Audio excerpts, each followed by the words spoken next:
Hello world, it's Dave again, and I've got another, I guess you could call it a culture shock. I'm gonna, probably call this video just like a video blog because it's just talking a little bit about my life, not answering an email or anything like that.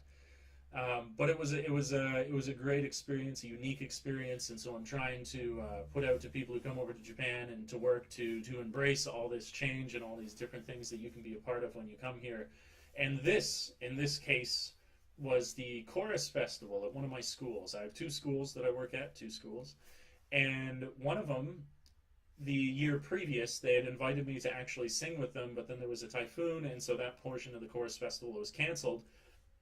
Excuse me. Whereas this year, the other school wanted me to sing with them, and there was no typhoon, and so they gave me two songs. They gave me a CD, and they said, if you can practice this up, we would love to have you actually sing in the chorus festival with us. So that was a really cool thing to be a part of. I like to embrace these new experiences, and the more that I've done it, I really do find, like you would expect, you train your brain to be less intimidated by that new experience, and it's working now because when I eventually, this I'm going to jump around in the story all over the place here, but when I got up on that stage to sing, and it's like an auditorium full of people, I felt far, far less nervous than I thought, maybe in the moment I will. I thought, leading up to it, I'll be fine, but then when I'm on the stage, I'll probably feel pretty nervous about what's going on.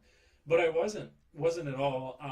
I practiced a lot. I had my spare time at the school, and so given those spare blocks, I would ask them if I could go to some private room and practice singing the song. So I did that a lot. I probably put in about 7 hours just sitting by myself, practicing singing this song. And I may uh, release a video that people can laugh at where I'll actually sing the song, and I'll upload that. So I think people would probably get a kick out of that. It was all you would need to do to be able to sing in one of these, if you come over and it's something that you're interested in, is learn hiragana. Because if you can learn hiragana, any one of their songs that they're going to give to you, it's always written in hiragana, not usually kanji. So you don't need to know the more complex things. If you know hiragana, then you're in good shape, and I do. So I was able to read it, practice it, and present it. So it was a really, really cool experience. The kids were fantastic. I've never sung in a chorus before, so it was really a fascinating challenge, because when I practiced by myself, that was one thing. I'm alone. I'm singing to myself, and there are no other voices, and as a result of that, it's easy to stay on key, to be singing the note that is appropriate. But as soon as you get with these other people, this is the essence of chorus, is that you're going to have the higher voices mixed with your, in my case, lower voice, and then you have to focus so hard to be able to stay where you are and not suddenly jump up to where they are, and all these different things. And so it was a lot of fun, and I think everybody was pretty blown away that I actually did pull it off pretty well. Even I was a little bit surprised, because at one of the schools, when you would do this with the just the staff, and it's the staff who goes up. But at this school that I sung with, and on this occasion, it was the PTA as well. And I felt pretty proud of myself, because I was like, I don't want to just be passable. I want to be believable and impressive. I want to turn some heads when I do this. And I practiced so much, I got to a point where I was pretty sure that I was definitely sure that I was not the worst singer who was there, and I felt like this was a great accomplishment, because this is not my own language that I'm singing in.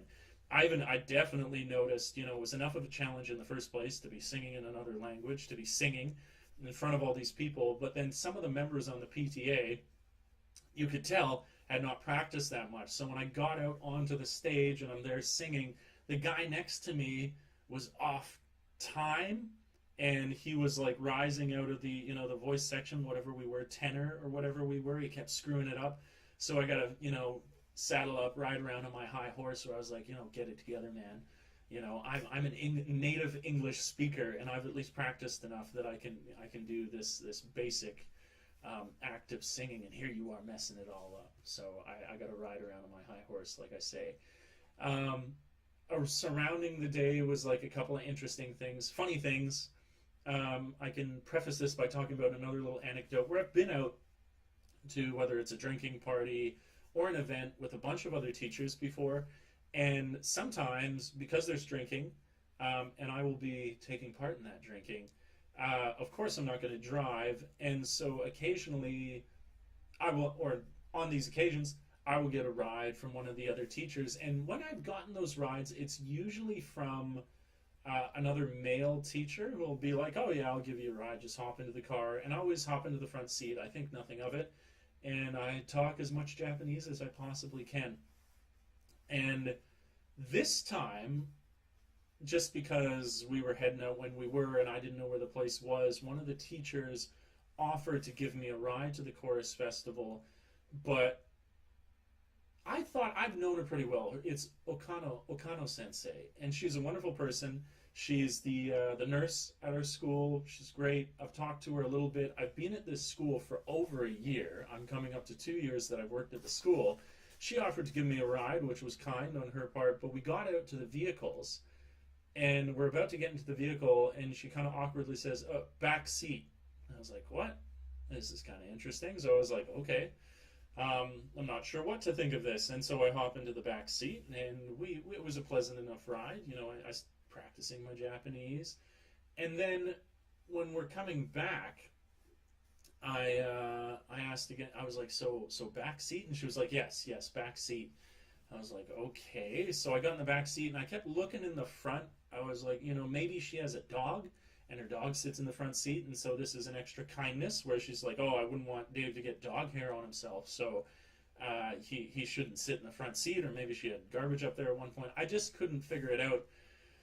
But when I looked into this more, it's actually a cultural thing here that if someone feels they don't know you well enough yet, or they just don't know you yet, that would be far too informal that you would sit next to them in the front seat. And so I was sidelined because she felt she didn't know me well enough that I would have the privilege of sitting next to her. And I just thought, man, that is talk about different social levels and social awareness. I mean, that you'd never dream of doing that in Canada, ever. If the front seat's open, guy, girl, whether you've known them or not, they would hop in the front seat.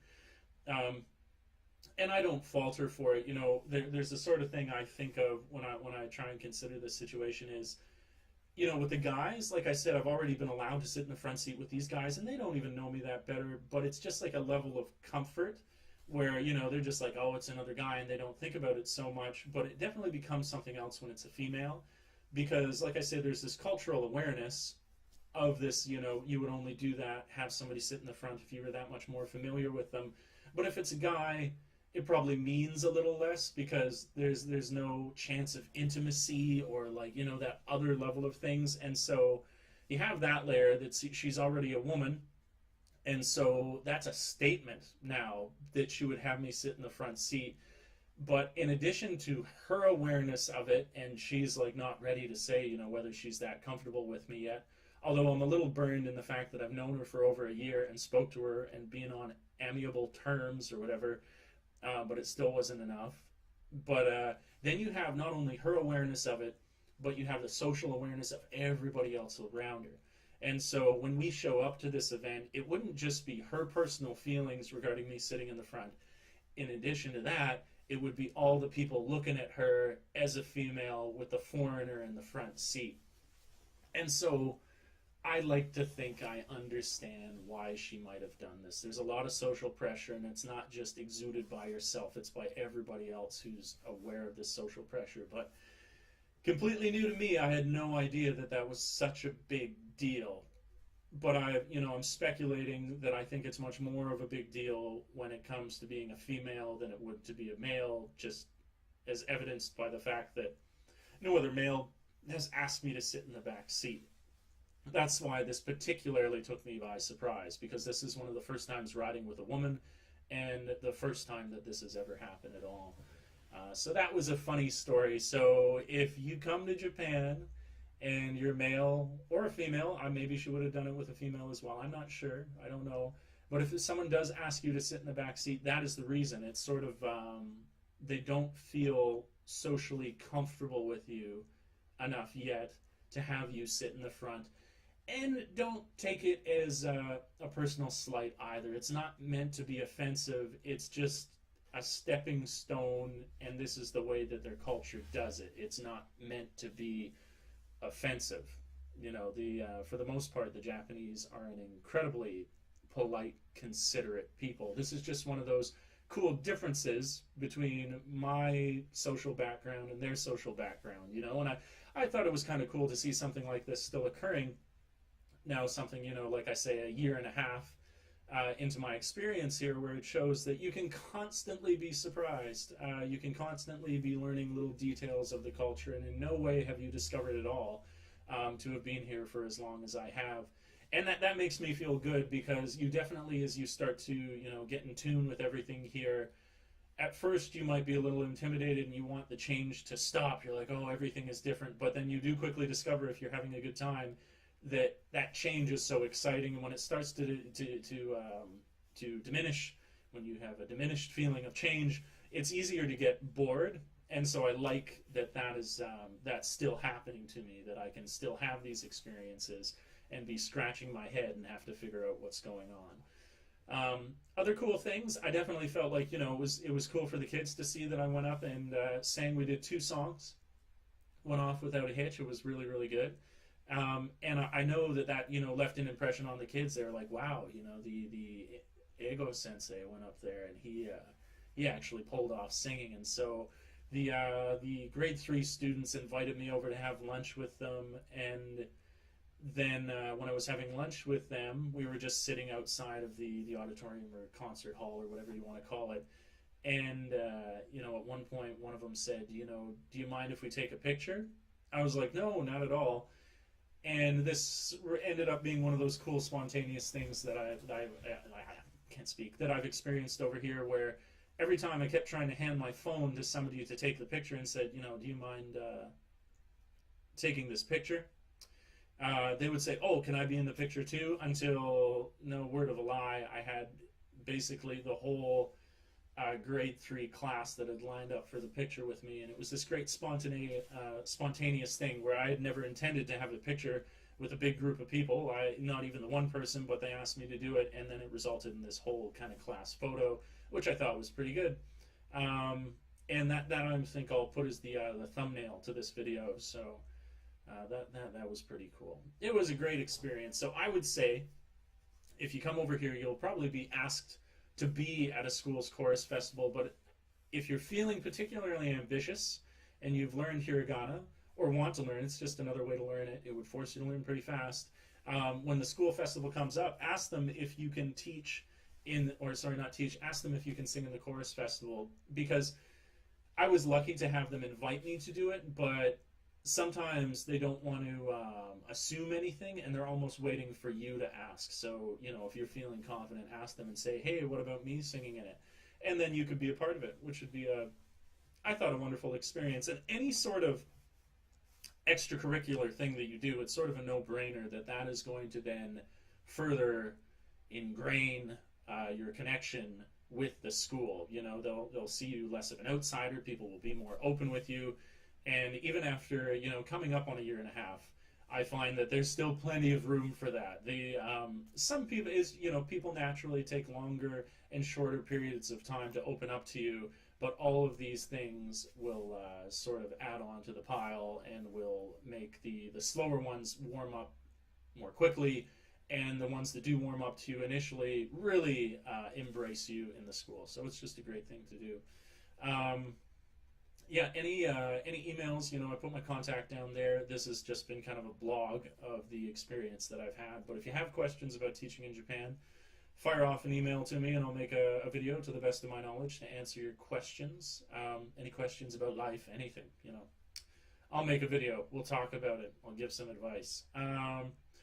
Like, subscribe, and share. Please do. That allows me to grow the channel. I reach more people, which is ultimately my goal. Is I've done this to help people, because when I came over here, everyone should have their own unique experience, but it never hurts to have a little bit of advice. And if that can get more people to experience something like this, then I've done what I set out to do. So yeah, like, subscribe, share, send me an email if you got any questions. And like I like to say, until we begin next time, world, thanks for tripping with Dave. Ciao for now. Peace.